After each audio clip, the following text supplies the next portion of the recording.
Aujourd'hui je vais vous parler d'un sujet qui fait mal, un sujet qui répand en misère et destruction là où il passe. Aujourd'hui on parle de la calvitie. En fait moi j'ai été complexé toute ma vie, par mon nez, par ma grande taille, mais ça j'ai toujours fini par l'accepter. Mais s'il y a bien un truc qui est difficile à accepter, c'est la calvitie, parce qu'elle te grignote petit à petit, année après année, et tu sais qu'elle arrive, mais tu peux rien faire. Allez.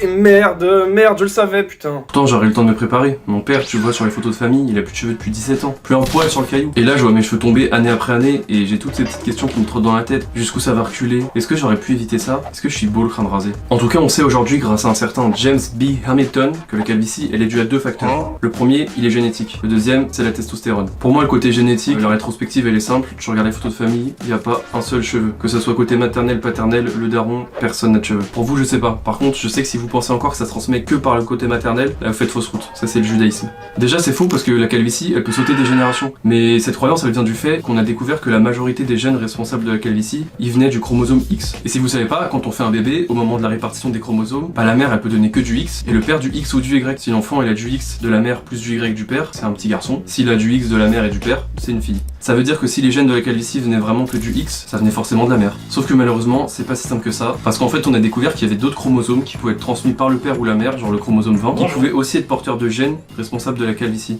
On peut vraiment se fier à personne. Du coup quand on fait ce triste constat, on a qu'une seule envie, se raser. Non pas ça, se raser. Je veux voir si j'ai encore le temps de quitter ma meuf, si je ferais mieux de rester avec elle, parce que si je me rase je suis moche, je sais pas. Je pense qu'elle l'a vite flairé ce move, parce que vous savez ce qu'elle a fait quand je lui ai dit que je voulais me raser? Elle a pleuré.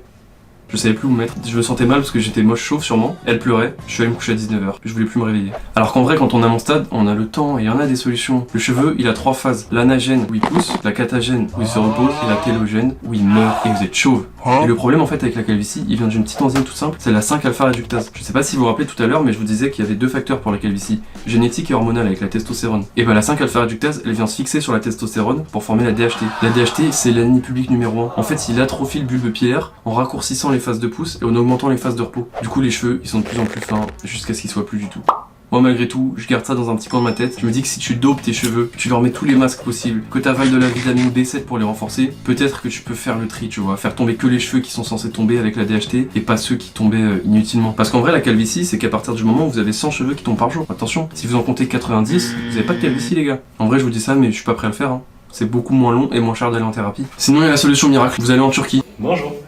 Baba Bowie. Vous faites une autogreffe, on prend vos cheveux de derrière, vous les mettez devant. Ceux-là, vous êtes sûr qu'ils vont jamais tomber. Et le seul problème, c'est que si vous greffez des cheveux jusque-là et que ceux-là continuent à tomber, bah là, vous êtes bon pour retourner en Turquie. Et si vous êtes comme mon daron et que vous avez que des cheveux ici, bah la zone donneuse de derrière, elle sera jamais assez grande pour couvrir tous les dégâts de surface. Encore une fois, si on se fie au schéma de James B. Hamilton, il aimait la calvitie et le vicieux, hein, nous a rendu service. Vous vous rendez bien compte que si vous êtes au niveau 7, c'est mort pour vous. Et en dernière solution, sinon, vous avez les médicaments. C'est moins extrême, mais ça marche moins bien et il y a quelques effets secondaires. Par exemple, vous avez le minoxidil. C'est un spray que vous mettez sur les cheveux et il améliore la circulation sanguine. Du coup, meilleur accès aux nutriments, meilleur pouce. Le truc c'est qu'à la base ça a été inventé pour l'hypertension. Tu mettais ça et c'était censé te guérir, mais en fait ils se sont rendu compte que ça faisait pousser les poils. Moi perso j'ai essayé ça pendant 5 mois, je pourrais pas vous dire si j'ai eu des effets. Ce que je peux vous dire c'est que j'ai arrêté parce qu'il faut en mettre tous les jours, c'est relou, et parce que les effets secondaires c'est des palpitations cardiaques.